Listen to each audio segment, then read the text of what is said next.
Welcome to another episode of Code for Thought. It's August, and in the Northern Hemisphere that means summer, and for many of us, holidays and relaxation.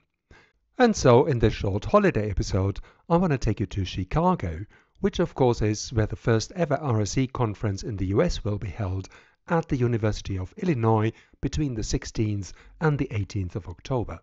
Of course, preparations for the conference have long started, and since the 1st of August, people will also be able to register for it. Behind the scenes are a number of very busy bees who are working hard to ensure that we will have a great experience on the day, and one of those is Sandra Gesing from the RSE Association in the US. Sandra is also the co-chair of the organizing committee, and I was very lucky to get a few moments of Sandra's busy schedule to talk about what lies ahead and what we can all expect at the conference. Hi Sandra, nice seeing you again. Sandra, you're one of the organizers, if not the organizer, of the first US RSE conference in Chicago this year. But before we go into that, why don't you just quickly introduce yourself? Hi, Peter, and many thanks for inviting me to this. Yeah, it's my pleasure. I'm a research scientist at the Discovery Partners Institute at the University of Illinois System in Chicago. And I'm the vice chair of the steering committee of the US RSE Association. And we founded that in 2018 and started through in 2019. And it's a very exciting story because for us at least, it's exciting because we started with 20 members and we have now over 1,800 members. And we had a survey last year and it was exciting to see that people would like to have a face-to-face conference, and that is our first ever conference. I'm the general chair and it's co-chaired with Julia Demarrow. Is she also in Chicago? No, so she is at Arizona State University. And she's in humanities, I'm in computer science, so I think we have a good, nice collaboration there and looking at from different domains at it. I mean, it's the first conference because I guess that the pandemic kind of threw a spanner into the works. Was that the reason why this year is the first one? Yes, mostly we had two virtual conferences in 21 and 22. So we didn't know that the face-to-face might be still in 23.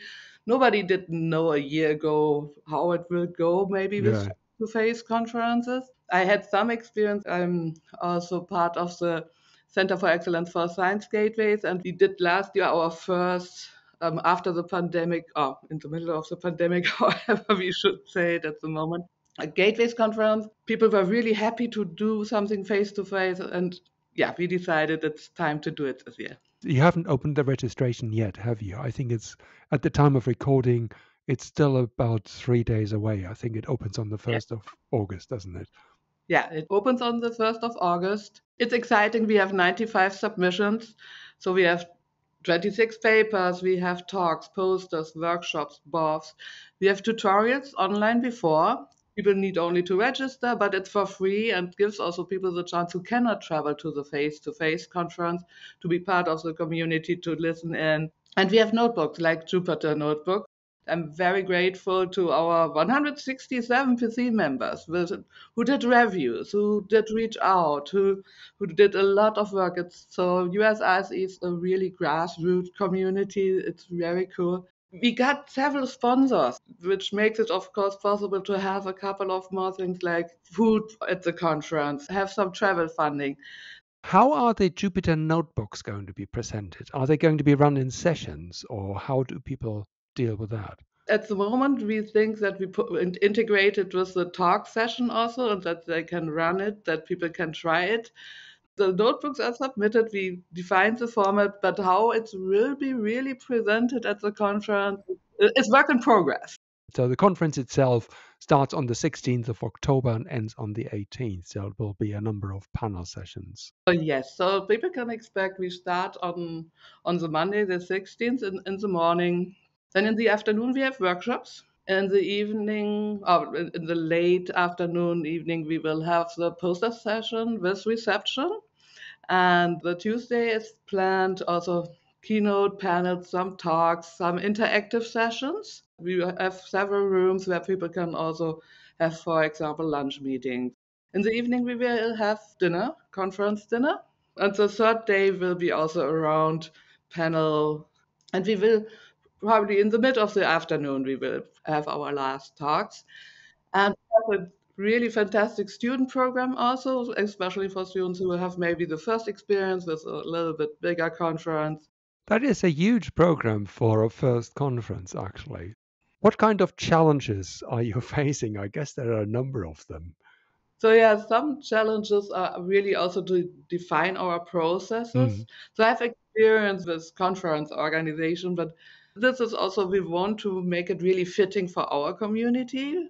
So some of the challenges are really, yeah, the review processes are always you have to go through that. Then with the logistics, for example, because we wanted to offer direct childcare, that was not so easy. But we have now a location where people can drop off children for the day. So Mm. I think like really local logistics to make it in that regard. And on the one hand side, a novel event, but also something where people can feel very welcome.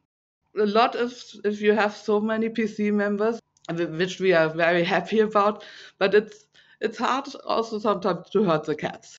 Are you still looking for volunteers then to help out? Some of the roles would be, for example, session chairs done really locally when the conference happens. Also, we want to give out the travel grants. We will ask the grantees to, for example, do the session chairs or help student volunteers, people to find the rooms. Because we have in this location, the rooms are not directly next to each other, but they are all on one floor. Right. So that it's nice maybe to have student volunteers. So, how many people are involved in organizing that event? Besides the PC members, there's, for example, colleague of mine, Crystal White. She does the local logistics. Then we work a lot with the student center, where that will take place at the University of Illinois, Chicago. We have quite a few members in the community who distribute the word to help us really getting the word out. How many more people?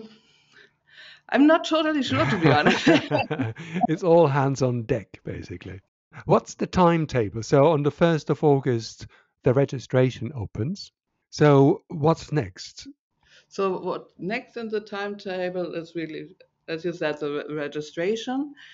Then we will send out next week the last notification for authors and everything, so authors know whether their submissions are accepted. Hmm. The next thing is that we are working on the timeline, which tutorial is in the 2 weeks before the conference. Hmm. We did not finalize the deadline for the travel grants yet, but that will come also soon, that people can apply for travel funding. That would be also something that we get on time, of course, also to the awardees that they can book flights and things like that.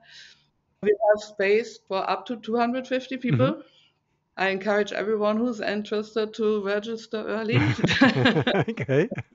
So, when will the program be available?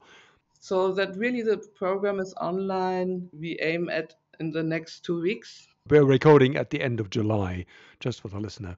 So, it means kind of mid August. Yes, yes. So that is the goal. All right. Okay. Are you nervous?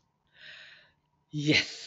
I mean, I'm thrilled about the interest. I'm thrilled that it goes so well with the organization. I'm grateful to so many people. But yes, I will enjoy when it starts the first day, or we had the first Yeah. tutorial. And when the first day is done and I stand there with a beer at the posters, I'm probably a very happy person.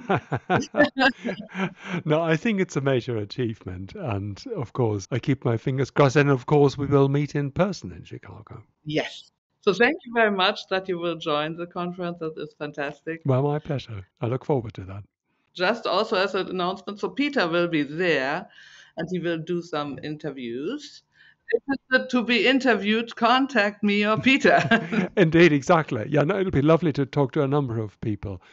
Yes. Well, thank you so much, Sandra. I wish you all the best for the conference. And of course, it will be exciting and it will be absolutely fantabulous. Thank you so much. That is our hope. Okay. Well, by the time you hear this, the program for the RSE conference should be available. And as we said before, registration for the conference has been open since the 1st of August. There is also a travel bursary for those who need help with travel costs, and you will find all the details in the links provided with this episode. As we've just mentioned, I'll be at the conference to produce a podcast episode about it.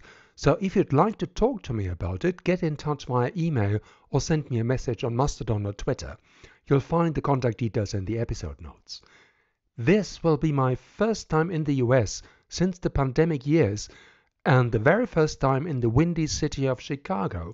So I'm very excited, and I really look forward to meeting with many of you. Until then, enjoy the rest of your holidays and see you in Chicago.